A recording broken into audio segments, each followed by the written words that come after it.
in without a lot of, everybody knew who he was, obviously, but he didn't come in with a lot of expectation, and yet he's developed into a really strong player for you.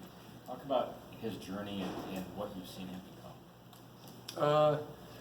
John is, one of the linemen that's been here now 5 years, and he's developed into a very good football player.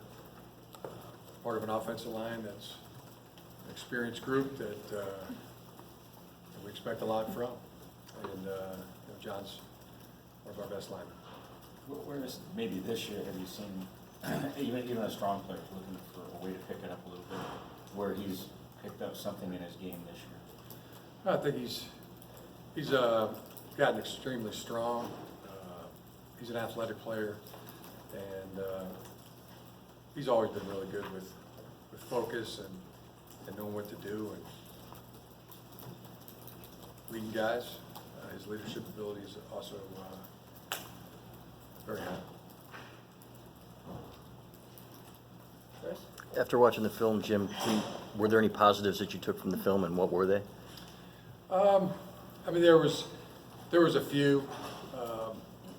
Watching the film, I think was pretty obvious to everybody that watched it, the entire football world, that really from A to Z, wasn't good enough, and not acceptable. So starts really with not acceptable for me. So you start self-critical and determined to get it fixed. That speaks for me and everybody on our team, players and coaches. Yeah, there was not a day we're proud of.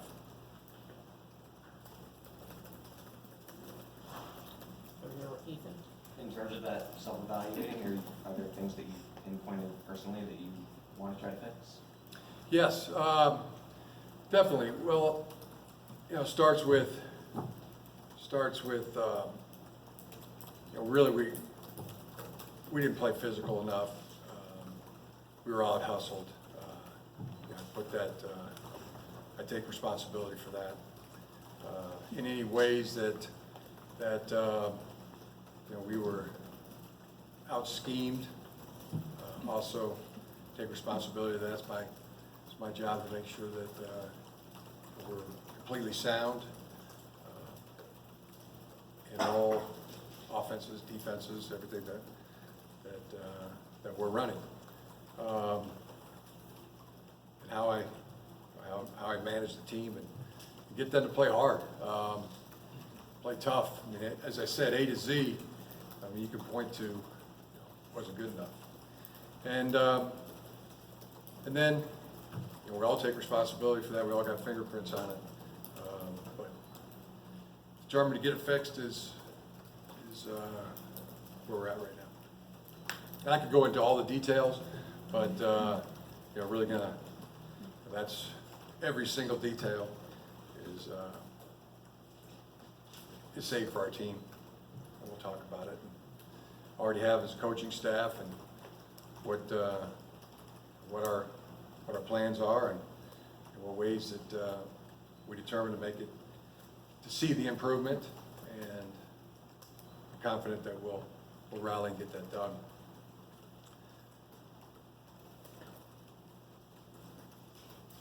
How's Dylan today? Dylan's improving. I mean, he had a concussion, and doubtful for the next game. And then what's Mike doing for status? I saw that he was dressed. Yeah, Mike's practicing, working his way back in, and should be able to play.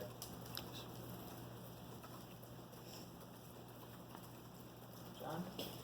Coach, how much in the season with preparing for opponents could you enhance physicality and toughness? Yeah, you can, and that'll be an emphasis. Emphasis on physicality, emphasis on toughness, emphasis on hustle, making part of the practice plan more, and also playing the players that are dedicated to playing physically and playing and hustling at all times, and get those players in the ballgame. Austin? Jim, can you think back on your time here as a player, anything you learned from that in terms of how you deal with a game like Saturday when you're 18 or 19 years old and people are upset about how you play? Yeah, maybe learned it maybe here playing or reinforced along the way, but the only way I know is to go back to work and dedicate yourself to improvement and fixing. That's that was a bad day. That was not a banner day for Michigan, and you don't want that to turn into two losses. We'll let one loss turn into two. So everything we do is going to be, this game. This is the most important game. This week, the most important week. Win the next game. You come back to work and make darn sure it doesn't happen again. Obviously, there's always been high standards here.